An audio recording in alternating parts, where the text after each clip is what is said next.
That thing's not gonna. We can roll this thing around. You both can sit down. Sure. Lie down. Get a seat. So get a seat. Yeah. All right. You know what? Hold on. Excuse me. The remote. You have the best car.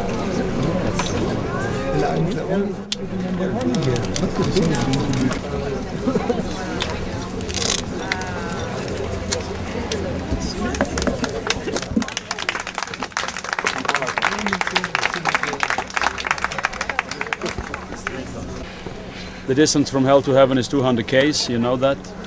And now, as we had yesterday, please question one by one and as comfortable as possible for all of us. Hey, do you realize what you did today, as you realized what you did yesterday? Yesterday, I realized what happened, and today, I had, from the beginning, one goal in mind, and that was to prove to my team and to everyone else who supported me that whether I win the tour or not this year, that I can win the tour. I think a lot of people thought it was crazy, but my way of thinking, the only chance I had to win the tour was to go in the beginning. I couldn't wait till the end. I would not get 6 minutes. If it was possible, it had to be then. And yeah, I didn't really know if it would work or not, but I had nothing to lose, so here we are again. I'm not the leader yet, and I don't know if I will be, but I'm proud of my team for keeping their heads up yesterday.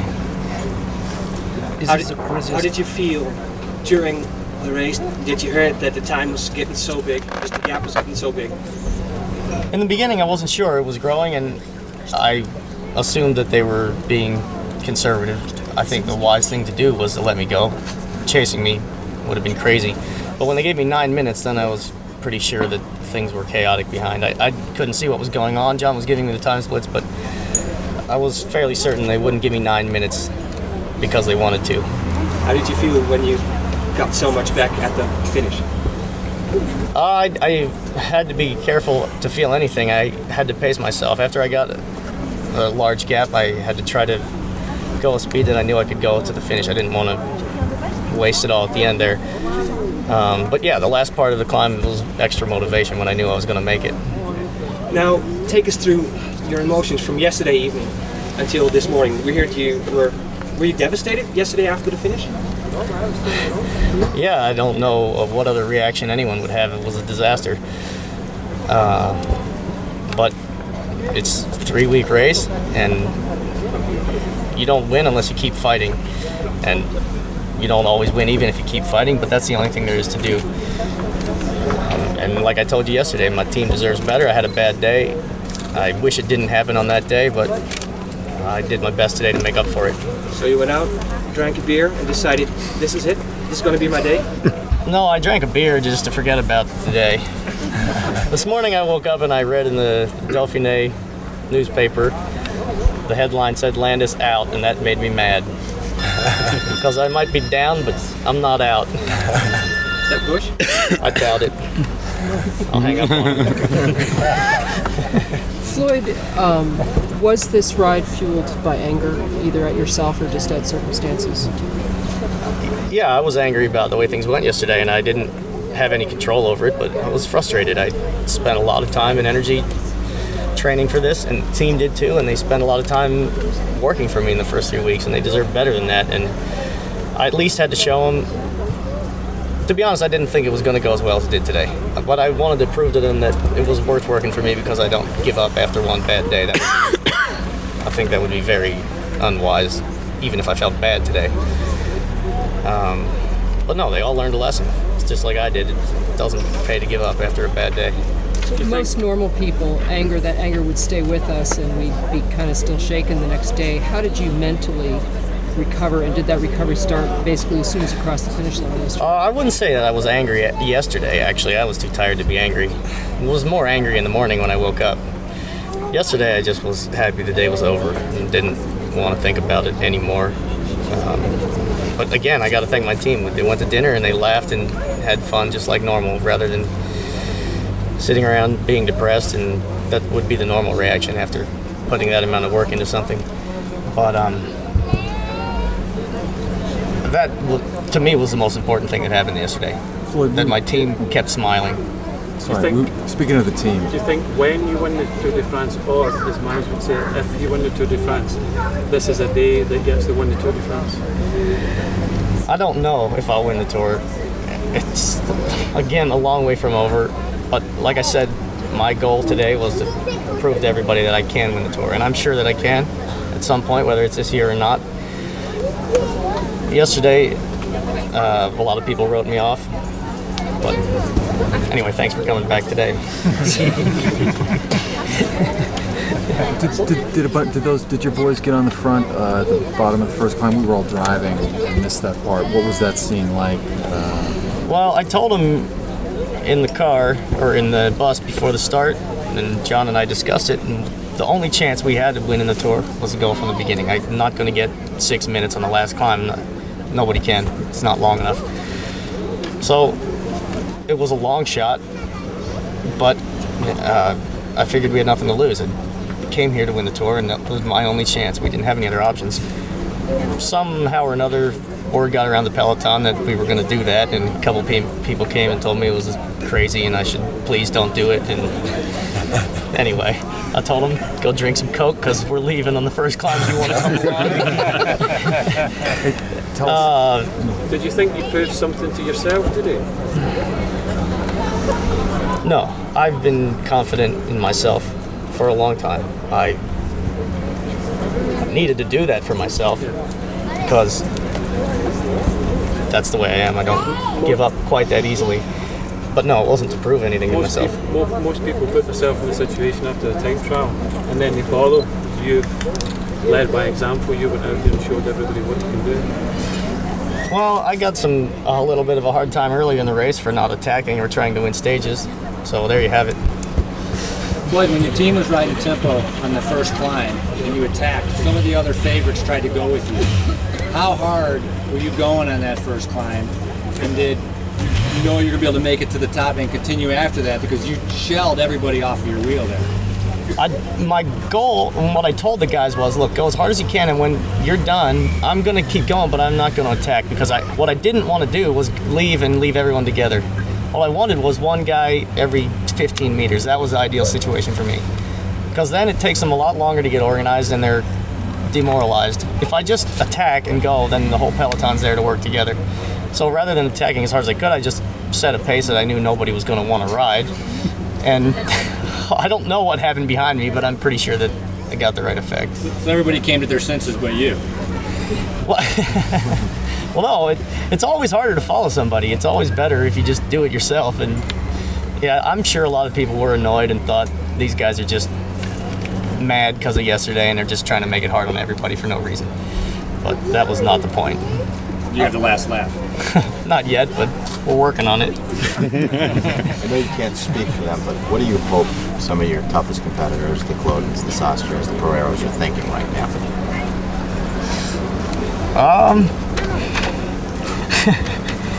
I hope they're thinking something different than yesterday. I'm sure yesterday they wrote me off and said his race is over. Probably if I were them, I'd have done the same thing. But I hope they rethought that. Floyd, can you tell us who you spoke with? I know your wife is here at the tour. Can you tell us who you spoke with last night, sort of after the press conference, after all the hubbub, and who you've spoken with tonight, and what kind of conversations you had? Yesterday I didn't answer the phone too much.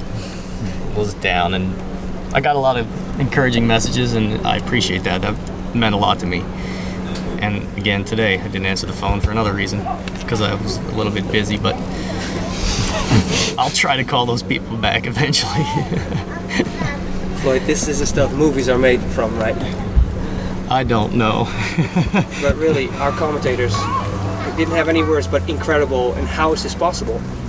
How is this possible? It's possible because yesterday was a disaster. That wasn't normal. Today was me. Yesterday was not me.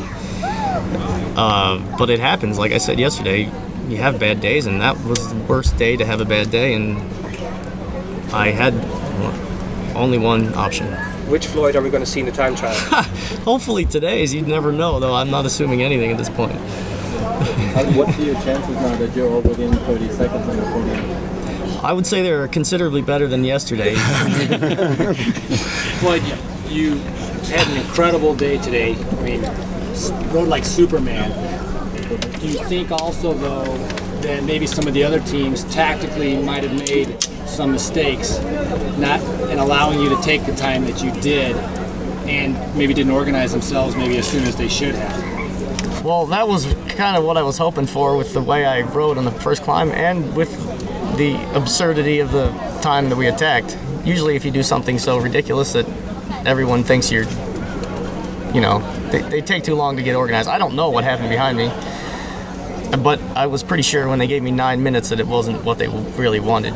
So during the race, you didn't know who was chasing behind you or who wasn't? Was chasing or was not chasing at certain times?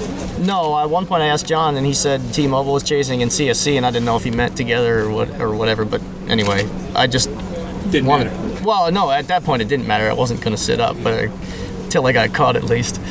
Floyd, you rode so much of this race conservatively. You set it straight out, tactically, kind of cagey, crafty. Today was a balls-out ride. Is that more your actual athlete's personality, what we saw today?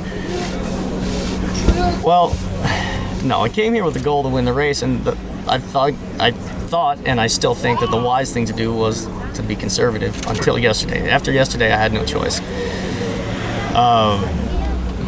I guess my personality depends on the day and what they write about me in the newspaper, but I wouldn't say that today was what I would ordinarily do, no. From which moment on were you calculating for the GC? I was never calculating. I had one point to make, and that was that I can win the Tour, and after I had a good enough lead where I knew that I could stay there for a while, then I just rode a pace that I knew I could maintain. I didn't want to blow it on the last climb. I know that climb is a hard one, and it would have looked really stupid if it didn't work. What happened with you had some mechanical problems on the bike? You switched at some point, and what was your immediate thought? No, it wasn't a big deal. Spoke on the rear wheel broke. I didn't hear it for a while because of the people were yelling, but then I heard it when there was space where there was no people, so I just switched the bike, but it wasn't anything, no disastrous, no. Floyd, when you caught the breakaway, rode through it, took a long pull at the front, that was kind of a statement. I noticed that after some guys got shed, you were having some conversations. Were you trying to cut some deals, or? Well, I was trying to find some help, but it's a good thing I didn't wait for them. How were you feeling? I guess at that the time? answer to that is I didn't get any help, but I would have liked to have some help at that point, but nobody wanted to. Floyd, somebody asked you at the earlier press conference what was going on in your head, and I think your answer was not a whole lot. To the hip, is that something that you're thinking about? This might be my last shot of the yellow jersey. Talk about what's going on in your head during the time alone. Yeah, it's a little bit extra motivation, but I really, at this point, am hopeful that this is not the last Tour. I think that I have a good team that will stand behind me and give me another chance. That concerned me more than anything before I told anyone about the hip. But if I'm given some time, I think with a new hip, I'll be as good as I am now. So I try not to think about that, at least during the race. Afterwards, I probably have to spend some time thinking about it. What about just the sensation of being alone in front on the Tour de France course with the fans, with you being the first rider that they see? What did that feel like? I kind of didn't let it get to me. What was I saying? No, I was focused on exactly what I was doing. The fans were not a factor, and I mean, I hear them yelling, and it's part of the excitement. But really, what I'm thinking about is not that. It's not easy to calculate how hard you can ride for 4 hours, or I don't know how long. It felt like 4 hours. I don't know how long it was. But I was trying to go at a pace that I knew I wouldn't make a mistake at the end and get caught and passed and end up looking stupid. I was more concerned about that than anything after I had 9 minutes. So there was no time to enjoy it. Like, maybe that's a silly question. No, it's not really all that enjoyable doing that. So 2 more questions for Floyd, please. After having a bad day yesterday, did any of your rivals give you any encouragement this morning? Yeah, a lot of people did. Everybody in the peloton is in the same race, and everybody's tired. And at the end of the day, after the bicycle race is over, the majority of us are friends, and I had a lot of encouragement. But I was, again, now I should apologize to them for leaving them behind because they were very nice to me this morning. Do you consider yourself now?